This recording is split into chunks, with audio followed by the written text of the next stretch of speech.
Between May 1st and May 12th, our air regiment in Leh did not lose a single airplane in numerous battles. We made good use of the inability of enemy pilots to maintain constant vigilance while in the air. The superiority of our pilots in flying skill enabled us to win continuous victories.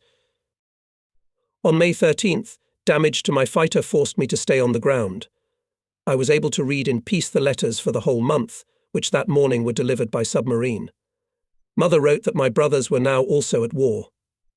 One had tried to enter a naval flight school, but had failed, and was now serving at the Sasebo naval base. The other brother was drafted into the army and has already gone to China. He never came home again. Later he was transferred to Burma, where he was killed in action. But the most eagerly awaited letter came, of course, from Fujiko. She detailed the great changes that had taken place in their home. Most surprising was the news that she was now also working in her uncle's firm, which had become a munitions factory. The Prime Minister said that no one should be idle now. He said that even women who would not agree to contribute voluntarily to the country's war effort would be drafted and sent to ammunition factories where their labour was needed. So my uncle, so that I would not be torn away from my family, immediately arranged to work for 405 himself. I was simply amazed. Fujiko, who came from such a respected family, working in an ammunition factory. It was hard to imagine how my mother managed our farm without the help of my two brothers. After all, it was hard even when we were all at home. My cousin Hatsuo reported even more startling news. She wrote that her father had been transferred from Shikoku back to Tokyo. A few days after his return on April 18th, she saw with her own eyes the raid on Tokyo by American Army B-25 bombers. Hatsuo wrote, "I know that you are in the thick of the battle, and your success in battles with the enemy, we are all very happy. The bombing of Tokyo and several other cities has dramatically changed the attitude of our people to the war. Everything has changed dramatically as the bombs fell on our homes. The difference between the front and the back seems to be blurring. I know that I, like the other girls, will have to work harder and harder here to help you and the other pilots so far away from Japan." Hatsuo was still in school, but for the afternoon and part of the evening the schoolgirls worked in a garment factory producing military uniforms. The sudden change in the family was startling. My brothers in the military, Fujiko at the munitions factory, Hatsuo at the garment factory. It was all so strange. Hatsuo didn't describe the enemy bombardment in detail, although it was the first time the enemy attacked our islands. Of course, we in Leh had gotten word of it much earlier, actually on the same day. Officially, the authorities denied any serious destruction, which seemed plausible given the small number of planes involved in the attack. But this report made literally all the pilots stationed at Leh nervous. To learn that the enemy was strong enough to strike our homeland was not pleasant. Yes, this raid was no more than a pin 406 prick, but there were serious fears that in the future will begin much more powerful attacks. I was still reading the letters when Warrant Officer Wataru Handa came up to me and asked for my wingman to join him on a reconnaissance flight over Port Moresby. Warrant Officer Handa had just recently arrived in Leh, which we were all glad about. He had not fought in the Pacific, but was one of the most famous Japanese aces to have fought in China. Handa was credited with 15 enemy airplanes shot down. After returning from China, he served as an instructor at Tishira Flight School. I saw no reason why Honda should not have been allowed to fly with him. Wataru Handa would surely become one of our best pilots in the future. However, Honda looked at it all completely differently. Veteran or not, he began to argue. "I don't want to fly with him, Saburo. I've only flown with you and I have absolutely no desire to change anything," he grumbled. I shouted, "Shut up, you fool. Handa is a better pilot than me. He's flown a lot more. You will fly with him." At noon, Honda, along with 5 other Zero pilots, left on a reconnaissance flight to Port Moresby. I was angered that Honda was unwilling to fly and waited for his return. 2 hours later, 5 Zeros landed at the airfield. Warrant Officer Handa and 4 other pilots returned. Honda was not among them. I ran to the runway and jumped onto the wing of Handa's fighter before it even came to a complete stop. "Where's Honda? Where is he? What happened to him?" I shouted. Handa looked at me sadly. Where is he? What happened? I insisted. Handa climbed out of the cabin. On the ground, he took my hands and bowed low, then spoke with obvious effort. His voice trembled. I'm sorry, Saburo. I'm very sorry. Honda is dead. It's my fault. 407. I was numb. I couldn't believe it. Not Honda. He was the best wingman I'd ever had to fly with. Warrant Officer Honda tried not to look me in the eye. He was stubbornly looking at the ground, and had already started moving toward the command center. I followed him, unable to utter a word, and he guiltily continued. We were over Port Moresby and started circling at 7,000 feet. It seemed to us that there were no enemy planes in the sky, so I started looking for planes on the ground. That was my mistake. I didn't spot these fighter planes. They were P-39s, just a few of them. They swooped down so fast that we didn't have time to react. We didn't even realize they were there until they opened fire. I immediately executed a U-turn, as did my wingman Endo. When I looked back for a moment, I saw that Honda's airplane, which was also part of my trio, was engulfed in flames. He was caught in the crossfire of the P-39s. I stopped and looked at him. Handa walked away. He never seemed to forgive himself for losing my wingman. Although Handa had become an ace in China, he had squandered his skills during this walking war. He never once encountered American fighters who dive much better than our airplanes. Whatever actually happened there, Handa blamed himself for the death of my wingman. All the time he was stationed at Leh, he walked slumped and pale. Eventually he contracted tuberculosis and was sent home. Many years later I received a letter from his wife.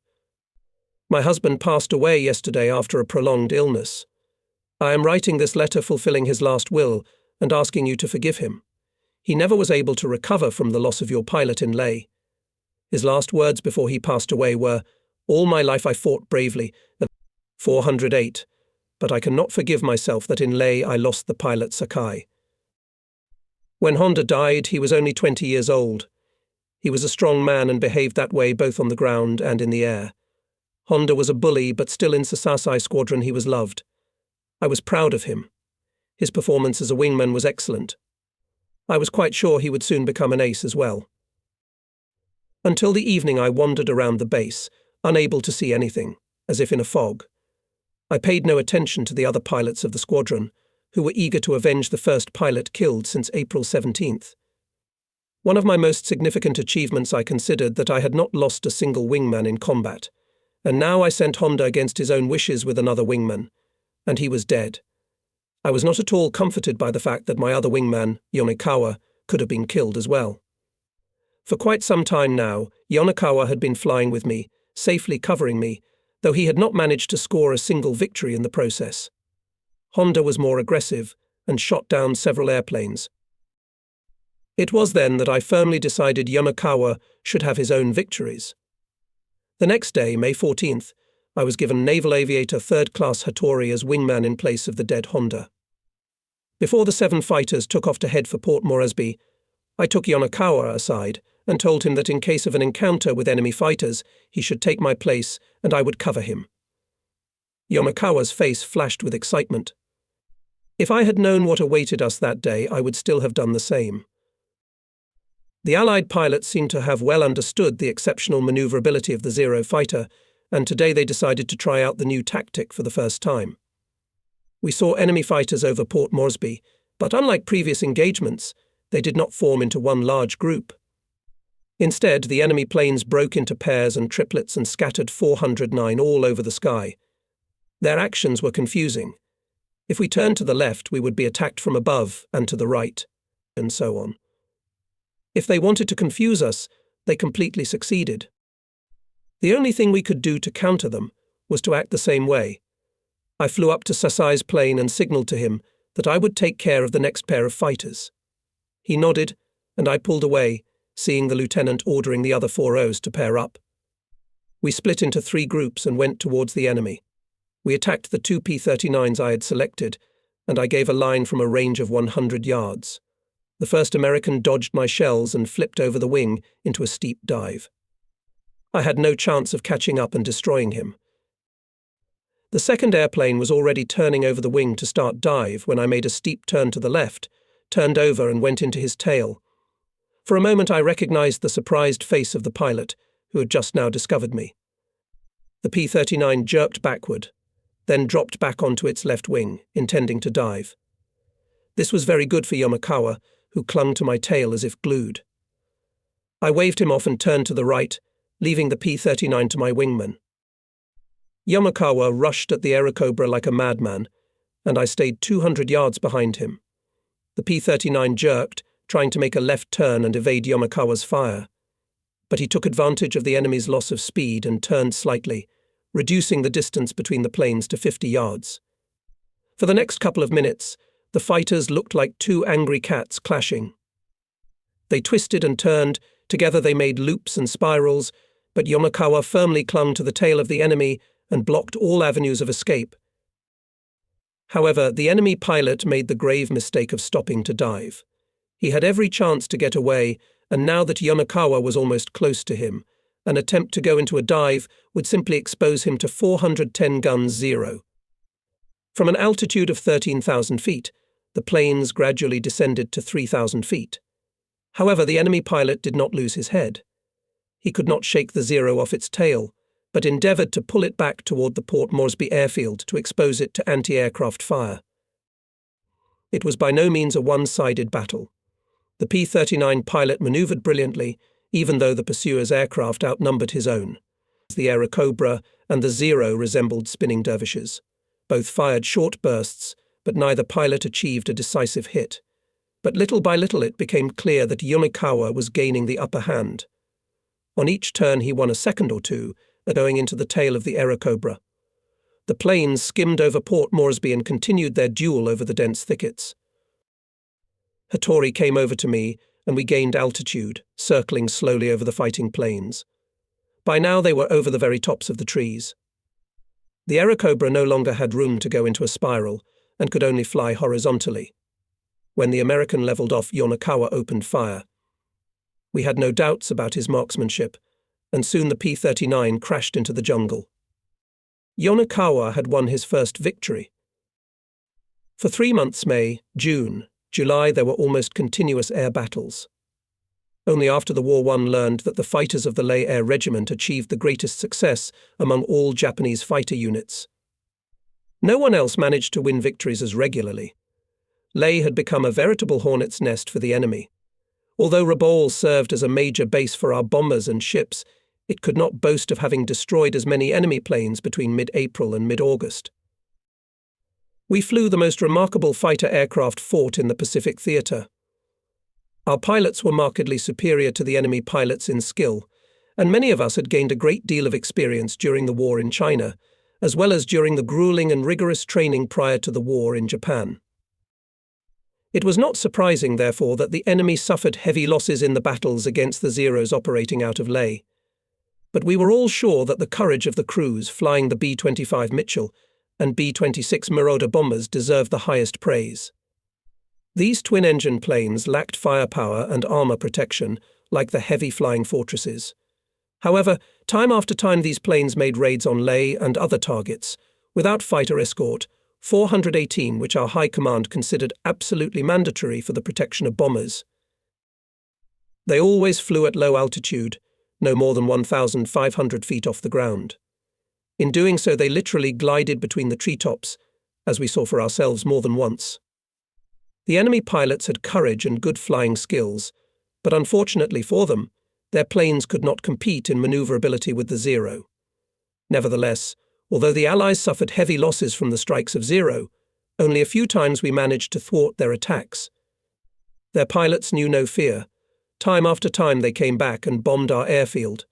Bombs fell on Lei day and night, and the gunners fired at everything that moved. The morale of the enemy pilots was very high, although in the spring and summer of 1942, we literally weeded them out. On May 23rd, 7 Zeros intercepted 5 B-25s over Lei. One of them was shot down over the sea 30 miles south of Salamoa. The next day, 6 bombers returned to attack Lei again. Unfortunately for the Allies, our shore observers spotted them while still far from Lei, and 11 Japanese fighters attacked the helpless bombers. We set fire to and shot down 5 planes and severely damaged a 6th. I participated in both of these battles, and official Imperial State documents credit me with destroying 3 bombers in 2 days. Toward the end of May, the intensity of the raids increased. On May 25th, 4 B-17s attacked Leh for the first time with fighter escort. They were covered by 20 fighters. Over the Owen Stanley Ridge like hell opened up when 16 Zeros attacked the Allies. 5 enemy fighters were shot down, but all the fortresses survived. 3 days later, 5 unescorted B-26 bombers flew in to bomb Leh. I scored another victory. On June 9th, I sent 2 more B-26s into the ocean. The days were like 2 drops of water.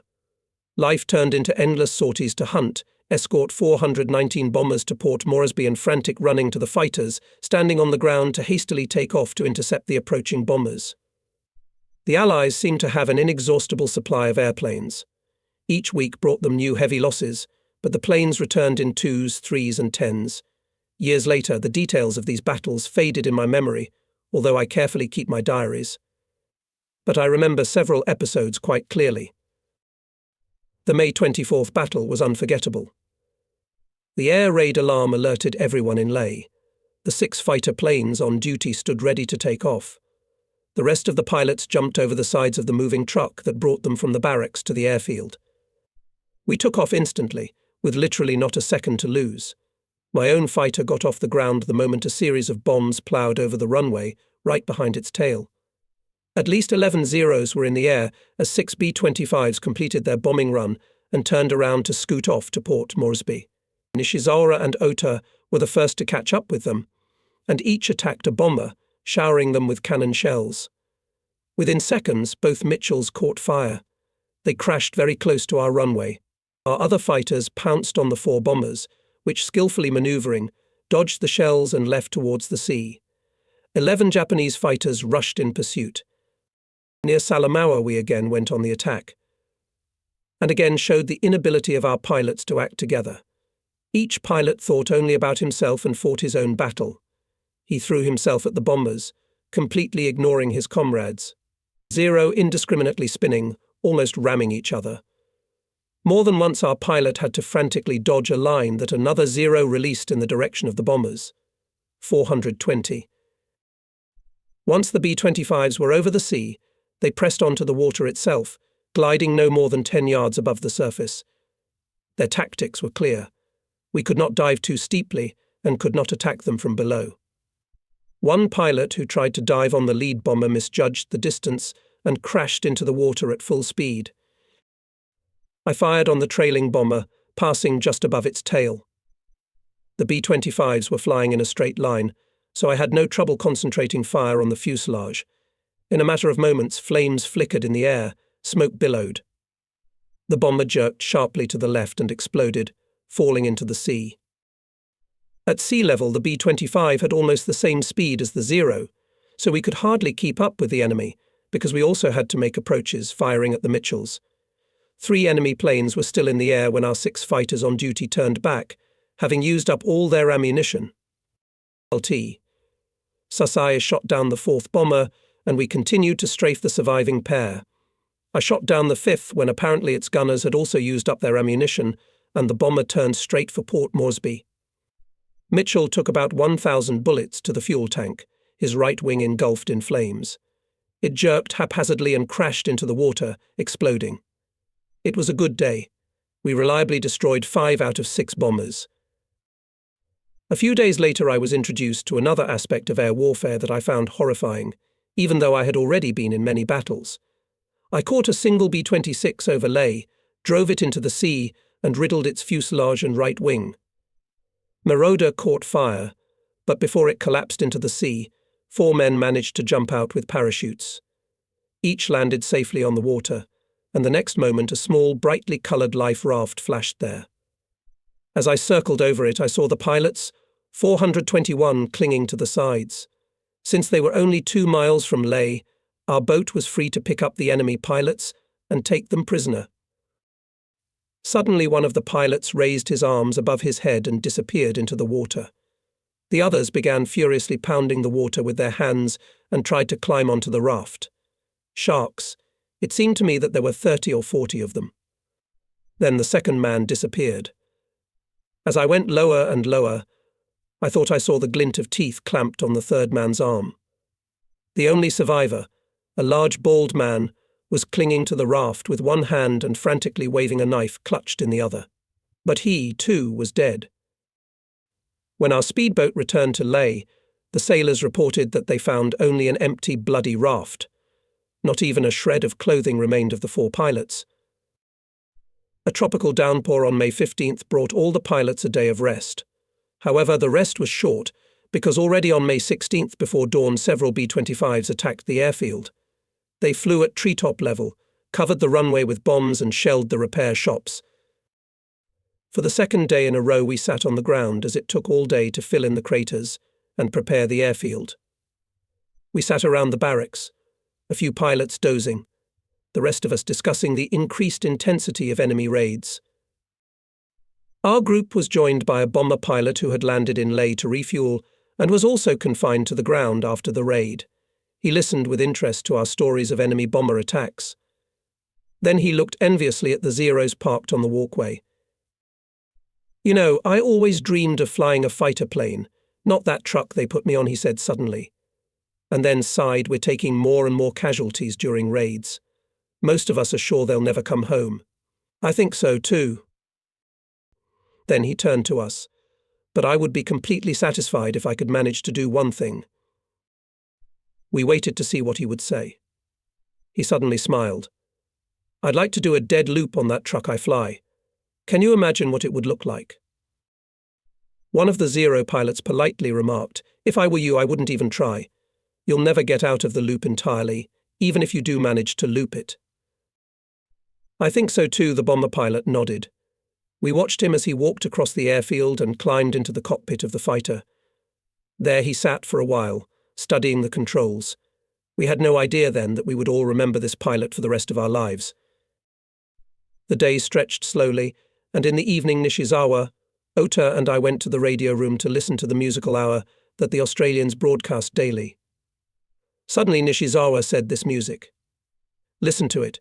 It's Dane Macabre, the Dance of Death, isn't it?" We nodded. Nishizawa exclaimed, "That gave me an idea. You know we have to fly to bombard Port Moresby tomorrow, right? Why don't we do a little dance of death ourselves?" Ota snorted, "What kind of nonsense are you talking about? You must be out of your mind." Nishizawa protested, "No, it's fine. Before we fly home, let the 3 of us go back and do some demonstration loops over Port Moresby airfield. They on the ground will just go nuts over it." Ota cautiously remarked it might be fun, but what will the commander say? He'd never authorize us to do something like that. This was followed by a nonchalant reply, "Would he?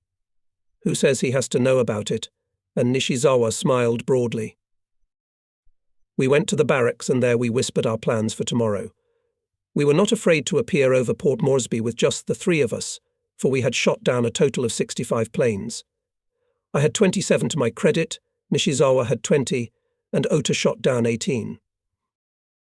The next day we attacked Port Moresby with a maximum force of 18 Zeros. The group was personally commanded by Lieutenant Captain Tadashi Nakajima. Nishizawa and I were his wingmen. Suddenly it turned out that there was nothing to fire at the airfield. The enemy reliably camouflaged all the bombers on the airfield. But in the air everything was different. There were 3 groups of enemy fighters over the airfield. We turned to the first group and went into a frontal attack. In the ensuing battle, 6 P-39s crashed to the ground, engulfed in flames, with 2 of them shot down by me. Several Zeros came out of the battle to shell the airfield, which ended badly for them. 2 planes, badly damaged, crashed on the spurs of Owen Stanley Ridge on the way back. After the scramble, we regrouped. As soon as the group assembled, I signalled to LT. CMDR. Nakajima that I intended to catch up with the enemy aircraft. He waved his hand, giving permission, and I flipped into a gentle dive. I returned to Port Moresby a few minutes later and began circling the airfield at 12,000 feet. The anti-aircraft guns were silent, and there were no enemy fighters in sight. Then 2 more Zeros appeared, flying at my altitude, and we formed up. Nishizawa and Ota smiled as I waved hello to them. We huddled together so that there were only a few feet between the tips of our wings. I slid the lantern back and used my finger to describe a circle above my head, then raised 3 fingers. Both pilots raised their hands as a sign that they understood. We were to perform 3 loops in a single formation. One last glance back to make sure there were no enemy fighters nearby, and I tilted the nose of the airplane to pick up speed. Nishizawa and Ota followed on my heels. I took the handle, and the Zero responded obediently, making an upward arc, gradually tipping onto its back. The other 2 fighters followed beside me, and together we did a perfect dead loop. Twice more we went up, flipped over on our backs, dive-bombed and completed the loop. Not a single gun from the ground fired, and the air was still completely empty. As I came out of the 3rd loop, Nishizawa brought his plane close and, smiling happily, signaled that he wanted to continue. I turned to the left. A chuckling Ota nodded strenuously in agreement. I couldn't resist the temptation. We dropped to 6,000 feet and repeated the 3 loops, still holding together. We should have been over our own airfield by now. But I thought of the people gawking at us from below and laughed merrily. We returned to Leh and landed 20 minutes behind the other fighters. We didn't tell anyone what we were doing. But as soon as we got together, we immediately laughed out loud. Ota was just bent over with laughter, and even the usually scowling Nishizawa clapped us on the backs excitedly. However, we couldn't keep our prank a secret for long. Sometime after 9 p.m., a resident came running into our barracks and said that Lieutenant Sasai wanted to see us. Immediately, we looked at each other but were not surprised. After the circus that had been set up, the punishment could be serious. As soon as we entered Sasai's room, the lieutenant jumped to his feet and yelled at us, "Look at this, you stupid assholes." Look at this, his face flushed red. He was only holding back with great difficulty. Sasai waved a letter in front of our faces in English. He hissed, "Do you know what this is?" "No?" "Then I'll tell you, you idiots. It was dropped on our base a few minutes ago by an enemy plane." The letter read, "To the commander of Leh Air Base. We were very impressed with the 3 pilots who visited us today. We all enjoyed the dead loops performed over our airfield. It was an amazing sight to see. We would appreciate it if the same pilots would visit us again. Have them wrap green scarves around their necks. We are very sorry we could not greet them properly, but next time we promise them the warmest welcome." After hearing all this, we involuntarily laughed. The letter was signed by a group of fighter pilots from Port Moresby. Lieutenant Sasai continued to rage and gave us an irritated lecture regarding our idiotic behavior. We were admonished not to make future demonstrations over enemy airfields. But it was a good joke, and we were perfectly happy with the Dane Macabre performed over Port Moresby. That evening, however, none of us suspected that the next day the real dance of death would begin, performed without any pretense. 7 Zeros of our regiment escorted 8 bombers to attack Port Moresby. Barely had we arrived at the enemy base when 18 enemy fighters descended on us from all sides.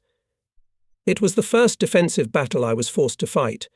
We were exhausted trying to protect our bombers from the enemy planes. Although I drove the fighters away from the bombers several times, I was unable to shoot anyone down. The rest of our pilots shot down 3 Allied fighters. Meanwhile, our bombers dropped their bombs, although not too accurately. After that, they turned sharply to fly home. We saw the P-30s swooping down on the bombers at tremendous speed, but we simply did not have time to do anything to thwart this attack. Everything happened in the blink of an eye. Airacobra put a cannon round into the trailing bomber, performed a flip and dive away. The bomber burst into flames. The airplane looked familiar to me, and I flew closer. Yes, it was the same Betty that had landed at our place in Leh, and we had talked to its pilot in our barracks. The airplane pecked its nose and slid down. The fire was already raging. It was losing altitude rapidly and seemed to lose control. At 6,000 feet, everything happens rapidly. The flames had already engulfed the wings and fuselage. Suddenly, the flaming bomber lifted its nose and began to gain altitude. I stared at it in amazement as the pilot began to perform a dead loop. It was a completely impossible maneuver for the Betty. The pilot, the same one who had said he wanted to do a loop on the bomber, began to turn the airplane over. The bomber froze at the top point of the loop and suddenly exploded into a ball of fire. The blazing mass plummeted downward. Just before falling to the ground followed a new, even stronger explosion. This fire got to the fuel tanks. May 20, we held the highest altitude battle in history. On that day, Lieutenant Commander Nakajima led 15 Zeros to Port Moresby at an altitude of 30,000 feet. The flight took 1 hour and 20 minutes. All the way we persistently gained altitude. The calculation was simple. The higher altitude would give us the advantage of surprise, but it was with great amazement that we saw a group of enemy fighters a few miles away at the same altitude. I was very doubtful that the Zero would be able to perform aerobatics at that altitude. My personal altitude record on the Zero was 3,720 feet, but I was flying with an oxygen mask and an electrically heated jacket. At this altitude, the airplane responds very poorly to the control stick and absolutely refuses to climb even 1 more foot. Therefore, it was extremely unwise to engage the Zero at 30,000 feet. We encountered 10 enemy fighters, obviously new model P-39s. I went on the attack and immediately fired on one. The other 14 Zeros also went into a frontal attack on the enemy. In thin air, the fighter did not listen well to the rudders and ailerons. When the other fighters approached, I tried to take a favorable position for firing. We were moving as if in a slow-motion movie. I steeply spiraled closer and closer to the enemy, expecting to finish him off with a short burst, but I pulled the control stick too hard. I felt something hit me in the chest, and my oxygen mask slipped down to my chin. Fearing I would lose control of the airplane, I flailed helplessly in the cockpit. And then everything went black in front of my eyes. I lost consciousness. It seems that a person who concentrates all his strength to perform some action, even after losing consciousness from lack of oxygen, continues to do what he has planned. I felt that even after losing consciousness, my hands continued to clutch the control stick, forcing the airplane to make the intended downward spiral. When my head cleared and I began to make sense of my surroundings again, I was at 20,000 feet, and the airplane was responding obediently to every movement of my hand. I immediately executed a U-turn, as there was a high probability that an Aerocobra was following me down, trying to shoot me down. But the other airplane was also in a dangerous position. Probably the pilot had performed too sharp a maneuver at high altitude and went into a corkscrew, or he too was suffering from lack of oxygen. Whatever the reason, the American airplane was at the same altitude, descending in a slow corkscrew. I gave throttle and headed toward him, just as the enemy pilot came to his senses. The next instant, one wing of the P-39 bolted upward, and the Cobra rushed at me, firing all of its machine guns. But the Zero was back in its element. I came out of the turn and the Aerocobra was above me, and just to the right. One shot burst from the cannons, and the enemy fighter broke in half. Only one other Japanese pilot that day managed to score a victory. Ota also managed to shoot down an Aerocobra. The next day I managed to shoot down an enemy fighter without firing a single shot in a battle that unfolded quite differently than a fight between fighters at super high altitude. On May 26th, we gave chase of the enemy at treetop level. Flying out in a group of 16 Zeros, we encountered a rather strange enemy group. 4 B-17s flew in column, and about 20 fighters lined up in echelons of 2 or 3 planes around the fortresses. We were below the enemy planes and suddenly attacked them, gaining altitude steeply. I set one P-39 on fire, and soon a frenzied merry-go-round of fighters were spinning in the sky, chasing each other in separate bouts. Most of the enemy fighters went down, breaking away from the bombers. However, a few machines had to stop diving to avoid crashing into the ground. In this case, they were to start maneuvering in a horizontal plane. At least we hoped so. I sat on the tail of the P-39 just above the trees. The pilot was completely fearless. He spun, literally shaving off branches and almost clinging to mountain peaks. The enemy maneuvered desperately, trying to shake me off his tail. But each time he executed a slide or a turn, I inexorably shortened the distance. I gave a short burst from which the Aerocobra dodged, turning sharply to the left. In the next instant its pilot spiraled steeply, diving into the treacherous valley, sliding close to the sheer cliffs. Before I realized what I was doing, I too was in the mountain pass very close to the P-39. Now it was no longer a matter of shooting. I could shoot down the enemy fighter, which was spinning and wiggling between the rocks. But I completely forgot about him for a while. I had to think about my own salvation. I was soaking wet. The roar of the engine sounded louder and louder. Rocks and stones flashed dangerously close to the Zero's wings as I raced through the narrow gorge at several hundred miles an hour. And then a mountain suddenly grew in the path of the enemy plane. The P-39 had just come out of a steep turn, and immediately a huge sheer cliff appeared right in front of it. The Airacobra pilot instinctively jerked the control stick to himself and tried to perform a turn to avoid the obstacle. But he didn't do it fast enough. The wing caught on the rocks and the airplane exploded with a terrible rumbling sound that reverberated through the gorge. The wreckage flew toward me, and I, too, grabbed the control stick and pulled as hard as I could. The Zero went up steeply, and for a split second I thought I was about to suffer the same fate as the unfortunate Airacobra. But the Zero obeyed the rudders, and I leaped over the cliff, missing it by inches. It took me a few minutes to regain consciousness and wipe the sweat running down my face. I dropped the throttle and began to slowly gain altitude, trying to relax. I was still shaking from the exertion. This was my 37th victory. Although I didn't take a single shot, it was one of my most exciting aerial duels. I later learned that Nishizawa and Ota had done almost the same thing that day. They drove two P-39s into the mountains where they crashed. Our pilots survived by doing crazy turns. In the evening, the barracks was filled with fun as we celebrated our incredible victories. In the last week of May, the Leh Air Regiment conducted several major sorties into the Port Moresby area. During the 3 days of fighting, our fighters made amazing gains against the enemy. We believed we were close to cracking this hard nut. On June 1st, 18 bombers from Rabaul, accompanied by 13 fighters from Leh and 11 from Rabaul, attempted a decisive strike on this most important enemy bastion. We did not believe that the Allies would be able to field a large group of fighters to repel the raid after the heavy losses suffered in the previous battles. However, we were wrong. About 20 fighters rushed at the Japanese air group. Once again, a one-sided fighter battle began. 7 enemy fighters were incinerated, with me managing to shoot down one of them. However, they accomplished their task by scattering our bombers and preventing them from bombing away at their targets. On the way back to Leh, one of the bombers left the formation and started twitching haphazardly in the air. I and 5 other fighters went down to cover it. This airplane had turned into a veritable ruin. Bullet and shell holes dotted the wings and fuselage so thickly that the airplane looked like a sieve. I brought my fighter to the nose of the bomber and looked into the cockpit. Even from a distance, it was obvious that the control panels and the pilot's seats were drenched in blood. It was a miracle that the plane was still flying.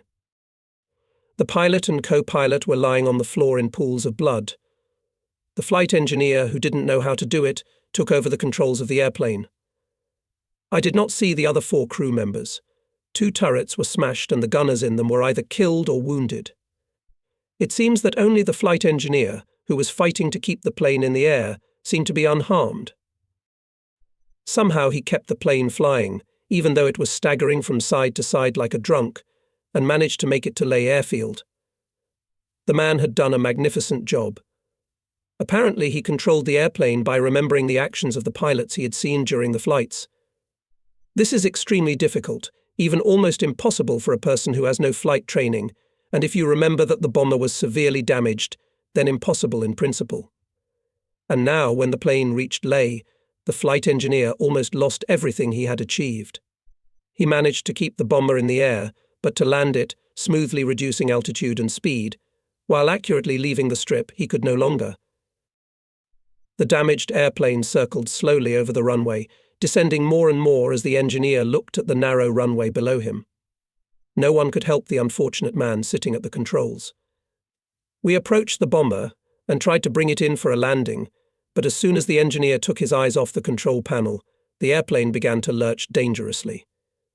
Finally, it lost speed and plummeted downward. There was no point for him to stay in the air, as the fuel was running low. The bomber described a circle over the water, jerked sharply to the side on a turn, and began to come into the runway. I held my breath. He couldn't land. Losing speed, the plane jerked and began to corkscrew. It could have crashed at any moment. But then a miracle happened. The pilot struggled to his feet. His blood-stained face was as white as chalk. He literally collapsed onto the flight engineer's back. In the critical moments of landing, he managed to push the wheel forward, and the plane regained speed. Having released the wheels and flaps, the bomber slammed onto the runway. A cloud of dust kicked up, and the bomber was dragged skidding. In an instant, it smashed 2 fighters into splinters, jumped up and stopped, breaking in half. We landed right after it and approached the wreckage, which for some reason didn't catch fire. The pilot, who only by an effort of will had gotten back to his feet a minute ago, was unconscious again. The co-pilot was dead. The flight engineer, who had dragged the wounded man home, was so badly wounded in the legs that he had to be carried out of the airplane. Both bombardiers were badly wounded. One of them had the bone of a broken arm pierced through the skin. Both were covered with blood from head to toe. The 2 gunners also had multiple wounds and were covered in blood. However, they held on to their machine guns with a dead grip. For the first time we saw with our own eyes the terrible power of the guns and machine guns of our fighters. We had never before come face to face with death. Those men who died in the blazing airplanes were far away from us. A man either went back or he didn't. And now we saw for ourselves what that looked like. The fighter sorties continued, and in the next 2 days we shot down 3 more fighters. But no one in Leh suspected that our continued victories paled in comparison to the crushing defeat suffered by the Japanese carrier group off Midway on June 5th. We knew the battle had taken place because Tokyo had announced a major victory for our fleet. The imperial rate called our own losses insignificant for the first time, however. We had a suspicion that the reports were inaccurate. The reason was simple. We knew that the landing on Midway and its capture was contemplated. If our fleet withdrew without landing a landing force, then something unforeseen had happened. For a very long time we did not know that our 4 largest and most powerful aircraft carriers had perished along with 280 airplanes and most of the pilots. Thousands of sailors who made up the crews of the sunken ships also died. From June 5th to June 15th, there was a strange lull on the New Guinea front which was broken only once when enemy bombers attacked Leh on June 9th. I added 2 more B-26s to my account, but on June 17th the fighting resumed with even greater fury. It was a lucky day for our fighters, as 21 Zeros managed to suddenly attack 3 groups of enemy fighters.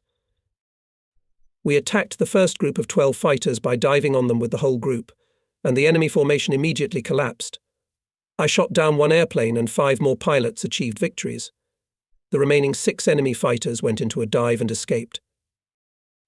After gaining altitude, we attacked another group of 12 fighters from the sun side. Again we struck quite suddenly and shot down 3 airplanes in one run. I gained my second victory of the day. The third wave of enemy planes appeared. Barely we finished diving after hitting the second. About 25 fighters flew in as we split into 2 groups.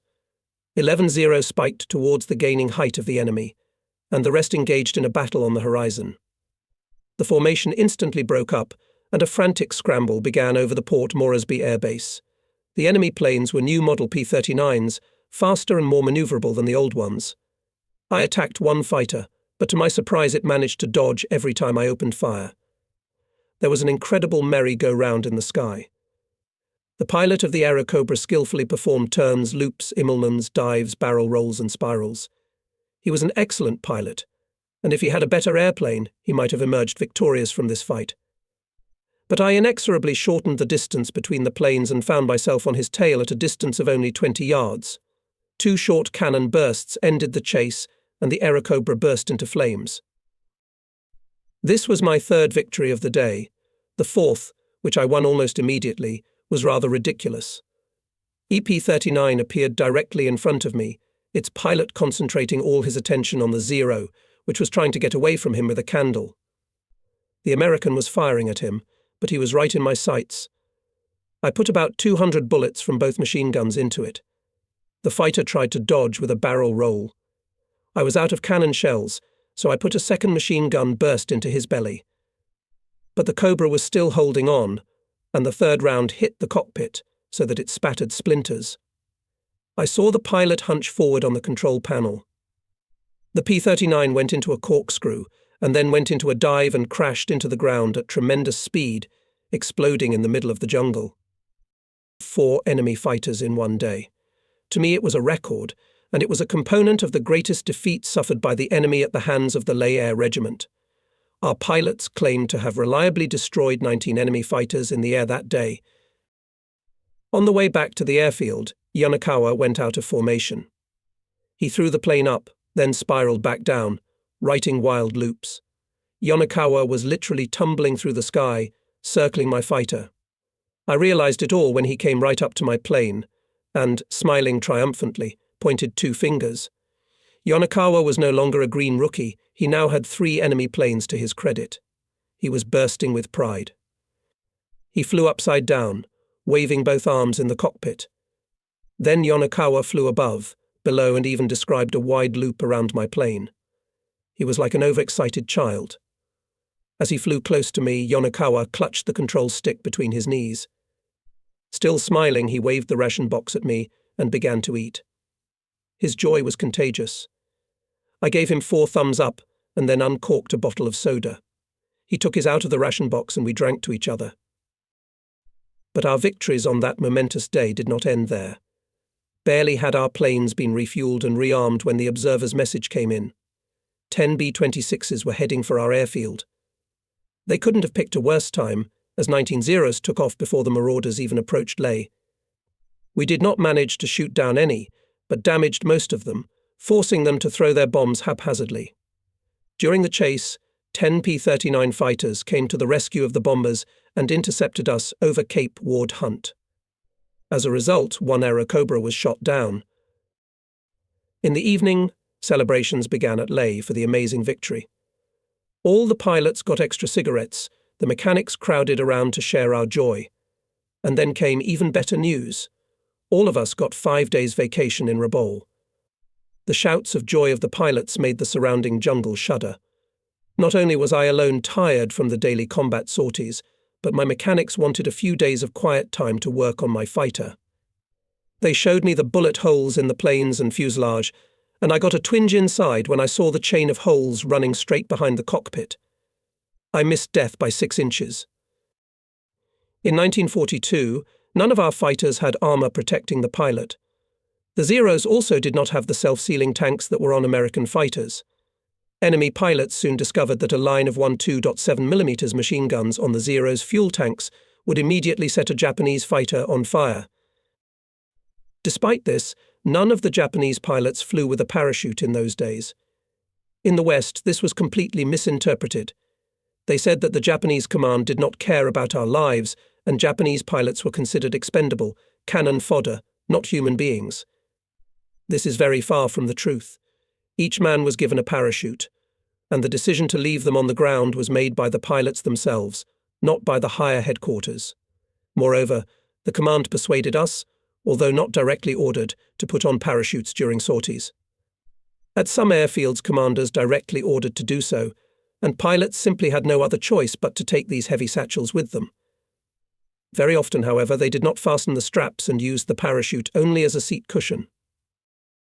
We saw little use for parachutes. Rather, they only hindered us. During the battle, it was difficult to move your arms and legs quickly if you were wearing this harness. There was another good reason not to wear parachutes in combat. At that time, most of the fights with enemy fighters took place over enemy territory. Therefore, it was not even a question of jumping out with a parachute, as it meant almost inevitable capture. One could not find the word prisoner in the Japanese military regulations or in the traditional samurai code of Bushido. There were no prisoners in the Japanese army. No fighter pilot who possessed even a shred of courage would allow himself to be taken prisoner. It was simply unthinkable. Nevertheless, it was very unpleasant to look at bullet holes coming within inches of your seat. In the evening, I received confirmations of my 4 victories in the day's battles. This was not unique to the Imperial Navy. I knew a dozen other naval aviators who had achieved the same, or even surpassed this achievement. My number of victories now reached 43.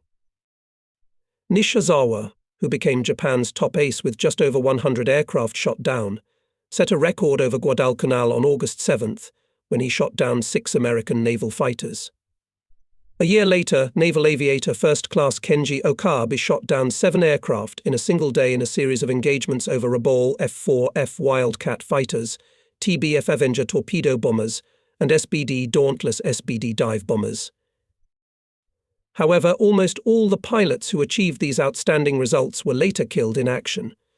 I know of only 2 exceptions, myself and Nishizawa, but even Devil did not live to see the end of the war. He died in October 1944 over Cebu Island in the Philippines without managing to fire a single shot. Several Hellcat fighters intercepted an unarmed DC-3 transport plane carrying Nishizawa and several other pilots and shot it down. So met his ignominious end the best Japanese ace. In the evening I received an order to report to the commander of the airbase, which was quite unusual. In the room of Captain First Rank Saito, I saw his deputy Lieutenant Captain Nakajima and Lieutenant Sasai, who had also been summoned. Both senior officers looked very sullen. Captain First Rank Saito said, "I am still in doubt whether it is wise to bring you this news, and I am only doing so on the direct advice of Lieutenant Commander Nakajima, although it is a very unpleasant task for me." At the beginning of the month I asked the High Command in Tokyo to reward Lieutenant Sasai for his exceptionally skillful leadership of the squadron in combat. At the same time, I requested that Sakai be rewarded for his outstanding achievements in combat, which made him the best ace in the Imperial Navy. However, both requests went unfulfilled. Tokyo is unwilling to set a precedent. There has never been a living hero in our history, Saito emphasized. Apparently, Tokyo is determined not to change this tradition now. He added bitterly, "They refuse to even give you a medal or promote you to officer." I did not dare to inform you about this for fear that you will begin to criticize the actions of the High Command. But for me personally, it is extremely important that you know that I, as your commander, recognize your merits and appreciate your tireless efforts. Then Lieutenant Commander Nakajima spoke. The Navy has always had a tradition, right or wrong, of awarding and promoting only posthumously. Of course, you will not like that tradition at this time. I want you to know that Captain First Rank Saito has requested the rank of Lieutenant Commander for Lieutenant Sasai and the rank of Ensign for Sakai. Sasai replied without hesitation, "I cannot express to you how grateful I am for your concern and efforts on my behalf. However, I must add that neither Sakai nor I are upset with Tokyo's decision. I see no reason why we should hold a grudge. This is my personal opinion, but I am convinced that, and I speak also on behalf of Sakai, that our achievements and victories do not belong to us alone. Without my wingmen who have my back, without the hard work of the ground staff, we could not have accomplished anything. I am satisfied with how our unit is performing as a whole, and I feel no need for personal reward, although I am quite honored by what you have been willing to do for us." Sasai said exactly what I myself wished to express, so I only nodded in agreement. The Navy had stubbornly stuck to its policy of refusing to reward individual accomplishments, almost to the very end of the war. There was only one exception to this rule when, as early as March 1945, Admiral Somu Toyoda, commander of the Combined Fleet, honored Marine Airman First Class Soichi Sugita and me in an order for an outstanding number of air victories. I should add that at that time I already held the rank of ensign. But these awards were meaningless. The greatest aces of our fleet, Nishizawa, Ota, Sasai, and others, were dead by then. In June, we began to meet an increasing number of enemy fighters and bombers. We were informed that the enemy was building up his air force in the area, so we must now conduct fighter raids in larger forces. It became clear that we would need every Zero available in Leh. Meanwhile, the enemy was building more and more airfields in the jungle surrounding Port Moresby. Our bomber raids in return became more frequent and powerful, but the enemy fighters met each raid and acted decisively and aggressively. June 17th, 12-0, escorted 18 bombers to Port Moresby and drove away 7 American interceptors trying to attack the group. The bombers struck the dock area and sank an 8,000-ton transport standing in the harbour. 7 American fighters chased our group all the way to Cape Ward Hunt, but had no success. The next day 9 of our bombers and 9 fighters attacked Kido at Riscar Bay, a new enemy base just north of Port Moresby where the fighters were based. 10 enemy interceptors attacked 18 Japanese aircraft, and again to no avail, although they lost 2 aircraft in the process. On June 24th, I returned to Leh after a rest at Rabaul, and the next morning, as part of a group of 21 fighters, went on a raid to Port Moresby. The fighting was fierce, and I shot down 1 airplane out of 11 which our pilots reported destroying. The next morning 19 bombers flew from Rabaul to Port Moresby. They were escorted by 11 fighters. 12 enemy planes intercepted them, but the Zeros shot down 3 enemy planes. This was the last June raid. The next day a tropical downpour hit New Guinea. Rain whipped not only on our airfields but also on Allied airfields. Our successes in April, May and June were partly due to the fine flying weather, which stood nearly all day. In the afternoon quite often clouds gathered, but by this time, that is about 4 p.m, we were already on the ground. In the evening there came some fierce squalls which raged all night. But this was more of a gift than an inconvenience, because they prevented the enemy from carrying out night bombardments more regularly, and we were able to sleep almost daily. In July the weather changed dramatically. In the evenings the squalls no longer came. Now the sky remained perfectly clear day and night. That's when the enemy bombers appeared. They came almost every night, and the bombs fell on our heads continuously. Mitchells and marauders relentlessly bombed the airfield and bombarded everything. We were completely helpless against these attacks. Even if the runway had been long enough to conduct night flights, it is extremely doubtful that the Zero could have made any progress at night. So we stayed on the ground, hiding in shelters and cursing the Americans. The technicians and mechanics suffered the most. They did not have the opportunity to participate in raids and see flame-engulfed enemy planes flying to the ground. Instead, they had to work almost around the clock to keep a handful of fighters in serviceable condition.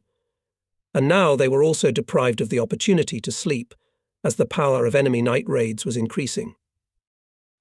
The enemy made a particularly strong raid on our airfield in the early morning of July 2nd. The air alarm woke us up before dawn. We hastily put on flight suits and ran to the airfield. But no sooner had we reached the runway than we heard the roar of engines accompanied by the bursting of the first bombs. All pilots rushed to the nearest shelter. There was no time to hide in the crevices, and we jumped into the neighbouring craters. The bombers could be easily distinguished against the starry sky. They were Mitchells and marauders flying at an altitude of no more than 600 feet. The ghostly lights of the exhausts flickered in the black sky. However, they did not seem beautiful at all, as we huddled in the bottom of the funnels. Having used up their bombs, the planes made another run, flying at treetop level. They bombarded the runway and every building they could see. We hid in the craters again, feeling disgusted. The enemy bombers poured a real shower of bullets on the airfield. By some miracle, none of the pilots were wounded. Then the Allies withdrew to work at the other end of the airfield. I crawled out of the crater and ran to the command post. No time should have been wasted crossing the airfield. Since all our fighters were on the ground, the next wave of bombers could well appear in the next minute, and a bomb crater is not the most reliable shelter during aerial bombardment.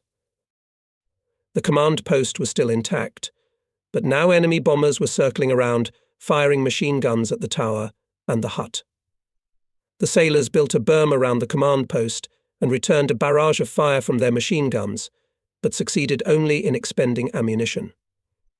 They knew nothing of the rules of firing at airplanes, and their trails glittered harmlessly in the sky behind the bombers. This complete lack of marksmanship surprised me.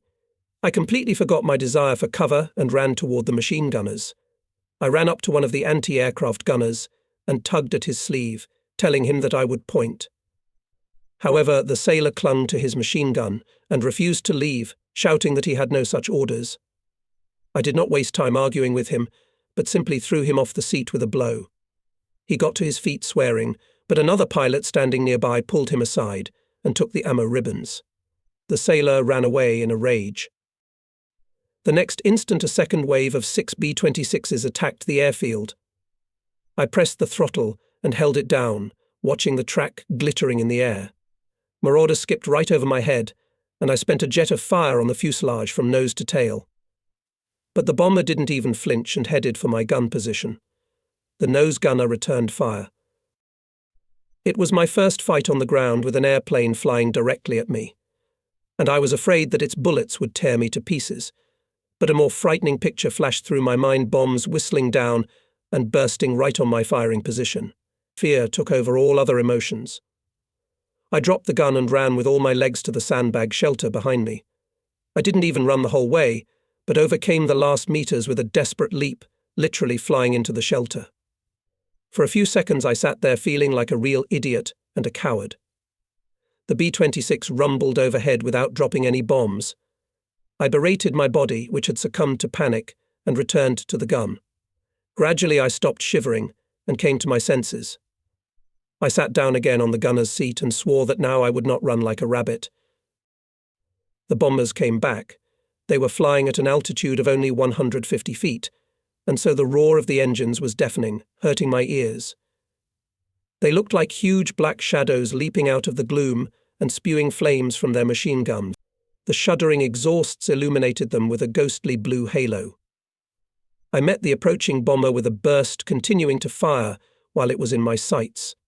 A thin trickle of smoke appeared, but the plane continued to fly quietly and disappeared into the distance, never leaving the formation. The enemy practiced bombing and shelling for more than an hour, and then flew away from Leh with impunity before dawn. Not a single plane was shot down, although anti-aircraft guns and machine guns fired more than 1,000 shells and bullets. The pilots were so demoralized by this attack that even after the bomb bursts subsided, not one ran to the fighters to take off and catch up with the enemy as we had wished before. Most of the airfield buildings were burning.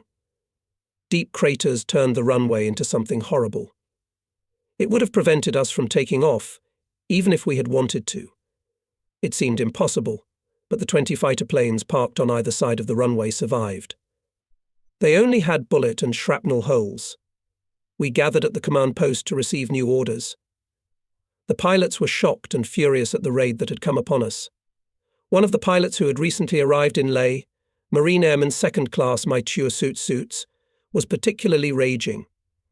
He vowed that he would shoot down a bomber during the next raid, even though he would have to ram the enemy to do so. At that moment, however, no one paid attention to his promise. Even before the bombers flew away, almost 200 men spilled out onto the airfield with shovels and hand rollers and began filling in craters and removing rocks and pieces of iron from the runway. Suddenly, several ordinaries rushed in from the command post, hysterically yelling another raid is about to begin. Over 100 airplanes are approaching the airfield, 100 airplanes. It was simply an unbelievable figure. We had never heard of an attack of such strength before. There was panic among the staff officers, and then came the order to put all available airplanes in the air. We ran to the fighter planes and began to taxi to the start as soon as the engines were warmed up. The runway had been brought to a relatively usable condition. As the Zeros were getting ready to take off, officers began to jump out of the command center, waving their arms frantically. Shouting something, they ran along the strip. Then they began to fold their hands in a cross, demanding to turn off the engines. When they ran up to the fighters, they explained the alert has been cancelled. Our observers have made a mistake, one of the officers laughed nervously. Those 100 airplanes turned out to be a flock of migratory birds after that. Everyone laughed. The whole episode seemed ridiculous after the tension we had experienced.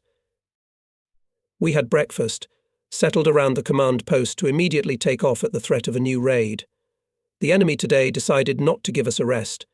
We were still eating when the Ordinarians came running with a message from Salamoa. They reported that 6 B-17s were flying toward our base. We didn't delay a second. In an instant, the dishes flew in different directions and we ran toward the fighters. Salamaua was only a few minutes' flight from Leh, and the bombers would soon descend on us. But I didn't manage to take off. The other pilots were already racing down the runway, and I sat in the cockpit cursing the engine, which refused to start. I tried the starter again and again, but the engine was silent. Frustrated, I climbed out of the airplane and just looked after the fighters flying away. After that, I went across the airfield to the shelters. Lieutenant Captain Nakajima was waving his arms furiously, shouting something. He was pointing up into the sky now and then. I was about 20 yards from the shelters when the whistle of falling bombs ripped through the air like a giant scourge. The last few feet just flew through the air, and I collapsed onto the back of a man crouched on the ground in a gap. And in that very second, the world seemed to explode. There was a deafening rumble of thunder, and the ground beneath my feet shimmered. I felt something squeeze my body. The pressure was terrible, and then everything went black. I couldn't see or hear anything. I felt like I had been ripped out of this world and thrown into an unknown void. I tried to move my arms and legs, but without success. I felt paralyzed. Whether it was seconds or minutes, I cannot say, but then I heard a voice calling me from somewhere far away. It was Lieutenant Captain Nakajima. Sakai. Sakai. Where are you? There was a brief silence. And then the shout again, where are you? Where's Sakai gone? Look for him, damn it. I tried to shout back. Although I thought I was shouting, strangely enough, I couldn't hear my own voice. My mouth, my lips didn't even move. Something heavy was pressing on my chin. Nakajima's voice came again, somehow dim and distant. He must have fallen asleep. Look for him. Don't waste a second. Fallen asleep. Of course. I opened my eyes slightly. Darkness. Then I was overwhelmed by terror. I felt I was suffocating. The sand was choking me. I tried to get up, but I couldn't even move. The horror just overwhelmed me. Nakajima's voice came again. Now it sounded a little louder. Dig with anything you can find. Hurry, dig with sticks. Dig with your bare hands if there's nothing else. Hurry. Then some scraping was heard, shovels blasting sand. I waited, trying not to squirm. Soon they found me. A hand went over my face, stroked my cheek, and raked sand from my mouth and nose. Sunlight hit my eyes as my rescuers dug me up and dragged me outside. I turned out to not be the only one buried alive. At least 10 people were trapped when one of the crevices collapsed from a nearby bomb burst. But not a single person got a scratch. We were covered from head to toe in sand, which fortunately absorbed all the shock wave as the crevice crumbled. The command post was blown to splinters. The smoking crater beside it showed that only luck had spared it from a direct hit.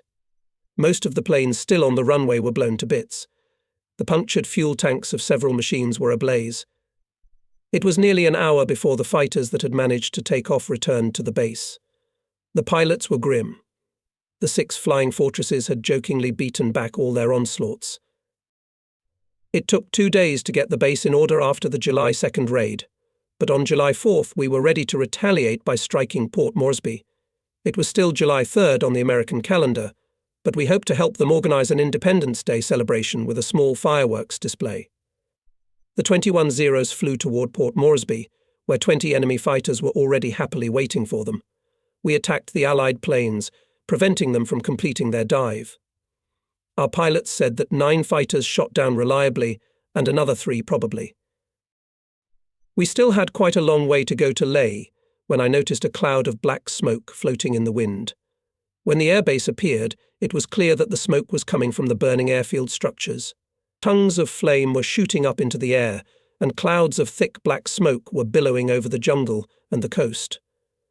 The reason was quite clear. While we were away, enemy bombers had set fire to our gasoline storage tank. We were still coming in for a landing when suddenly 7 MEMS Roders appeared over the jungle. We noticed the bombers only when they were over the airfield. Their black bombs flashed through the air, raising fountains of fire and dust high above the runway. We rushed in pursuit. A few more fighters managed to take off from the airfield, so more than 26 Zero rushed in pursuit of 7 fleeing B-26. For a few moments there was complete chaos in the air. The planes scrambled randomly, trying to avoid collisions. Often they were no more than a foot apart. One fighter that had flown out of Leh separated from the general group. Zero sped past the bombers, then turned sharply toward them and lunged straight at the lead bomber at a terrible speed. What we first took for a daring frontal attack turned into something terrible. The Japanese pilot didn't even try to open fire. He intended to ram the enemy. The planes were approaching at a combined speed of over 600 mph, and everything happened in a split second. Zero skidded close to the right propeller of Marauder, and his wing cut down the keel of the bomber. At first, the Zero flew perfectly straight with no visible damage. Then it began to spin, gradually losing altitude, and crashed into the sea at high speed.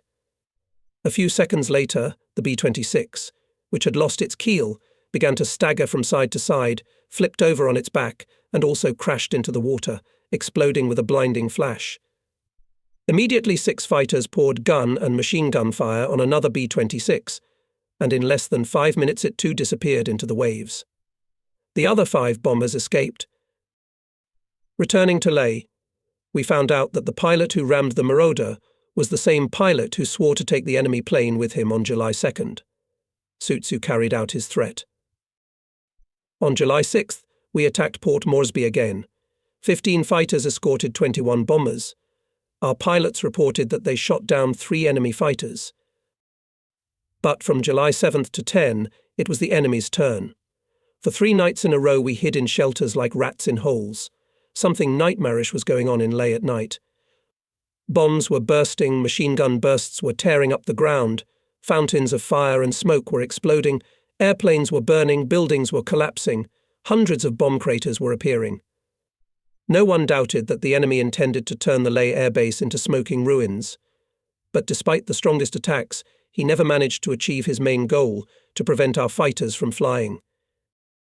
On July 11th, we conducted another major bomber raid on Port Moresby. 12 fighters escorted 21 bombers coming from Rabaul. We were still flying toward the enemy base when LT Sasai spotted 6 B-17s heading to bomb our airfield. He left the formation, taking 5 more fighters with him. Sasai made a serious mistake.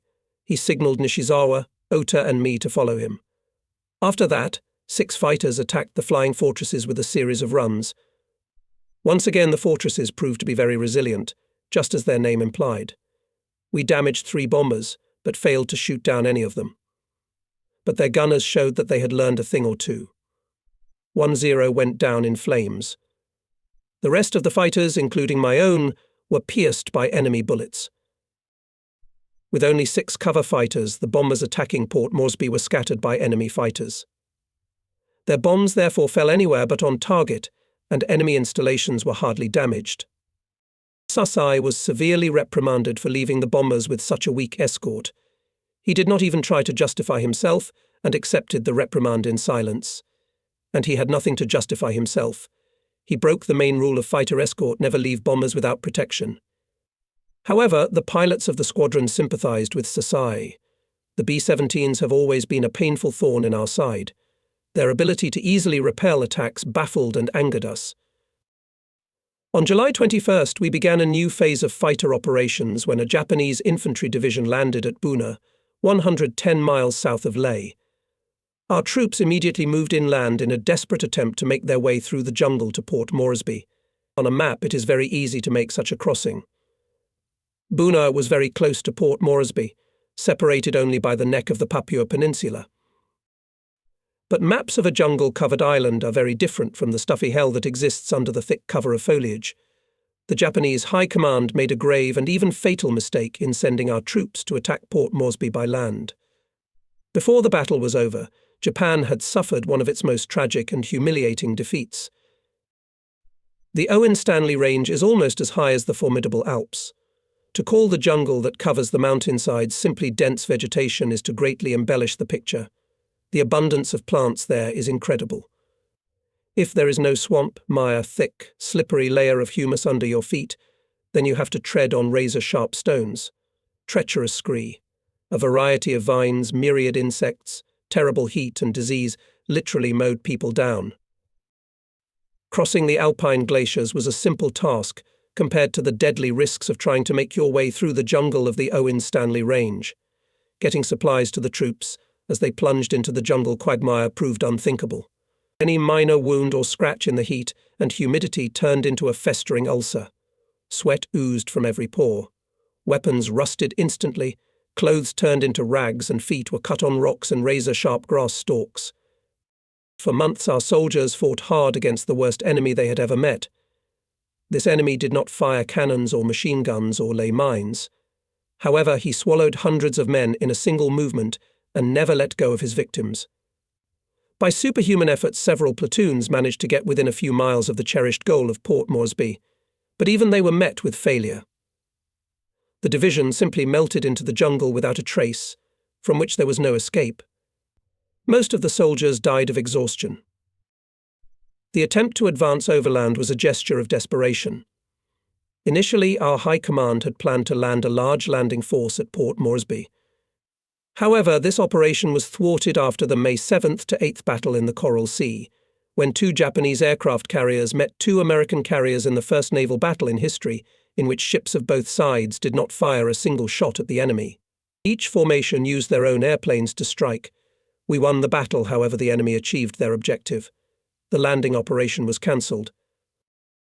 After our troops landed in Buna, the headquarters in Rabaul ordered to stop the attacks on Port Moresby and to provide permanent air cover for the bridgehead. The landing at Buna was part of a larger operation that was doomed to failure before it had even begun. Not only did the jungle present a totally insurmountable obstacle, our soldiers suffered constantly from the fact that the command did not pay proper attention to supply problems and did not really understand them. These shortcomings, as well as the brilliant actions of the enemy from the very beginning of the operation, made the defeat of the Japanese inevitable. Simultaneously with the landing at Buna, a detachment of Marines landed on the extreme eastern tip of New Guinea.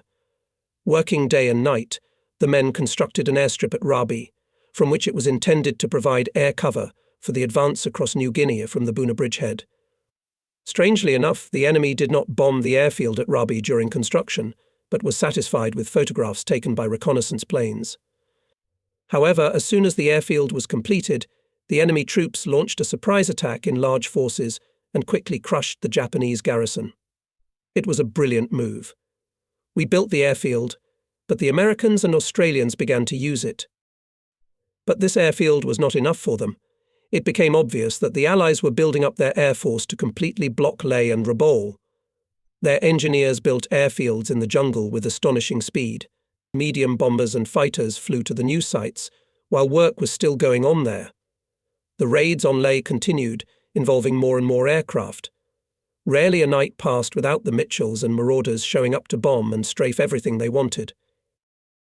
During the day, our commanders shuffled and reshuffled the available 20 to 30 fighters to keep 6 Zeros over Buna at all times, as well as having a duty wing on standby to cover the airfield.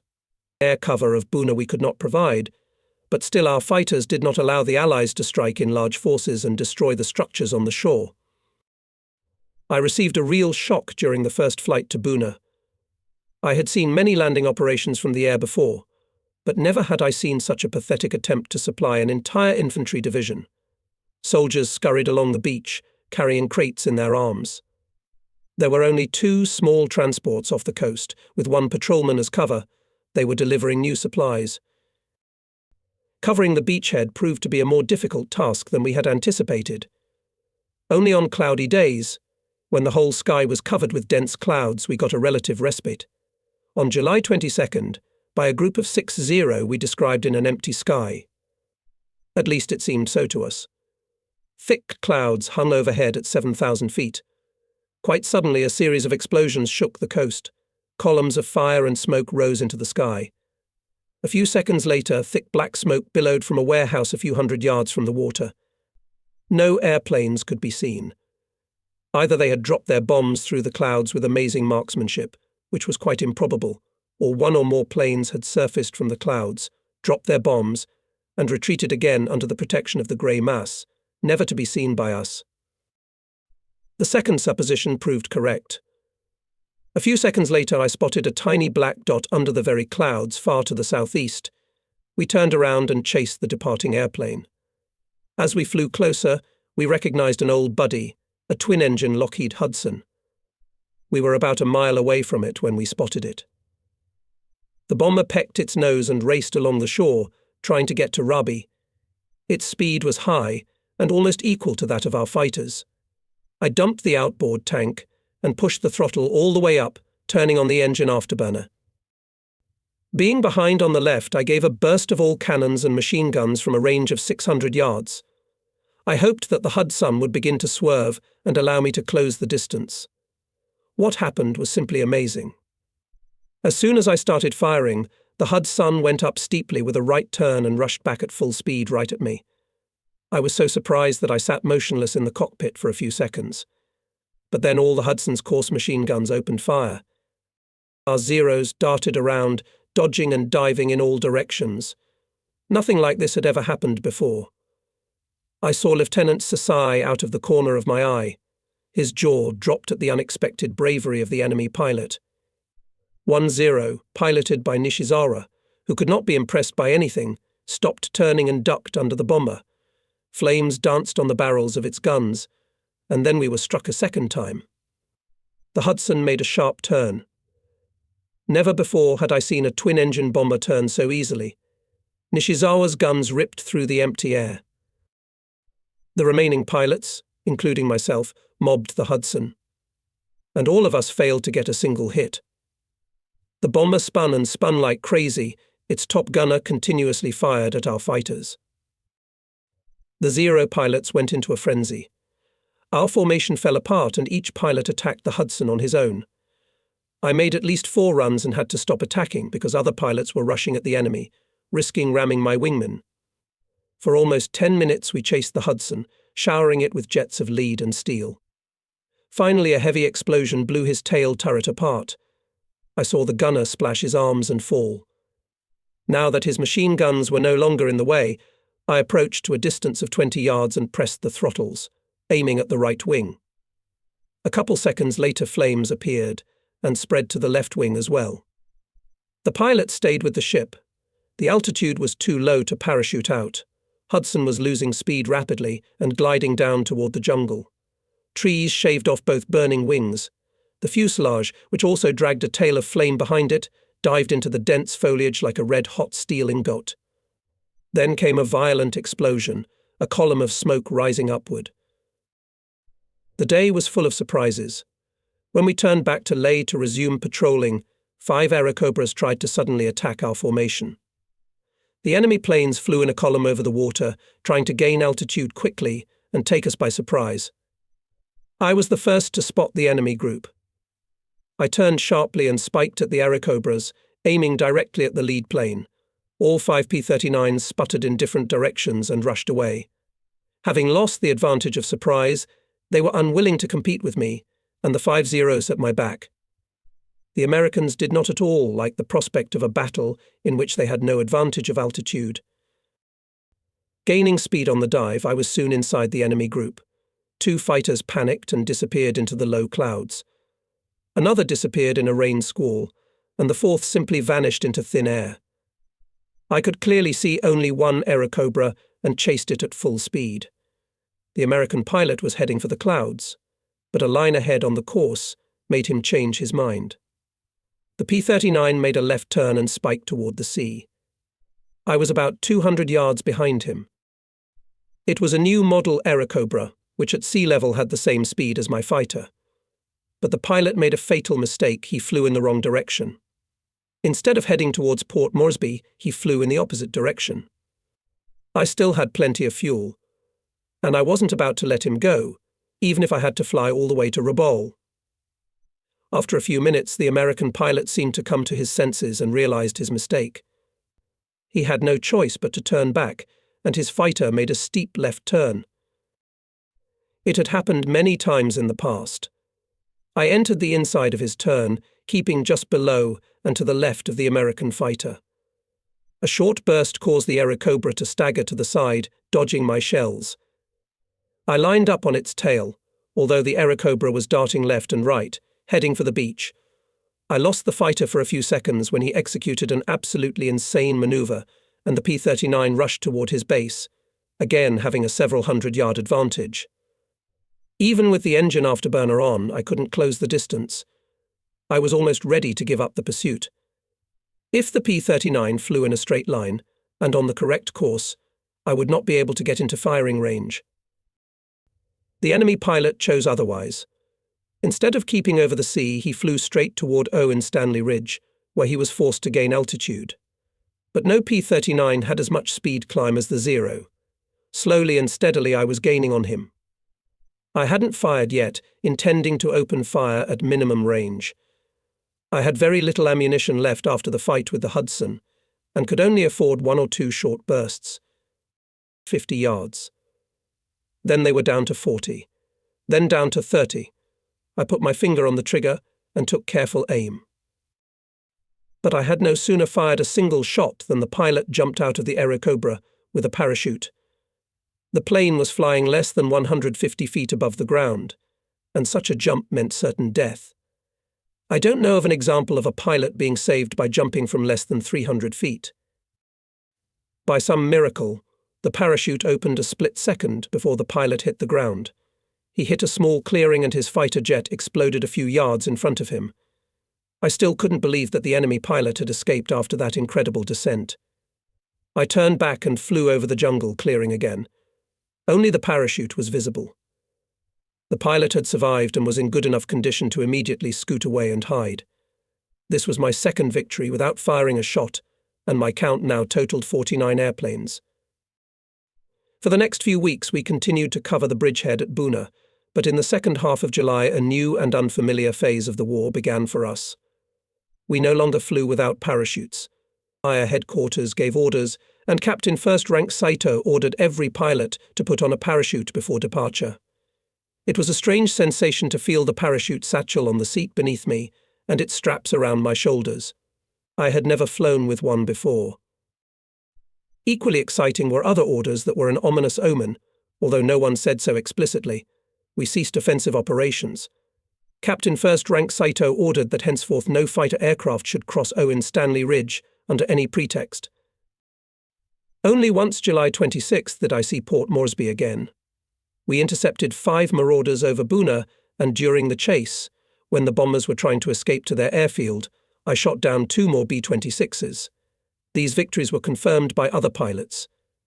With Sasai and Endo as wingmen, I chased the rest of the bombers and crossed the ridge, disobeying orders. I shelled another bomber but didn't see it go down, so victory was only considered probable. That was the last time I flew over an enemy base. The situation on the front was changing rapidly. By the end of the first week of August, we were fighting in conditions with which we had not previously been familiar. The Americans had landed a large landing force on the island of Guadalcanal,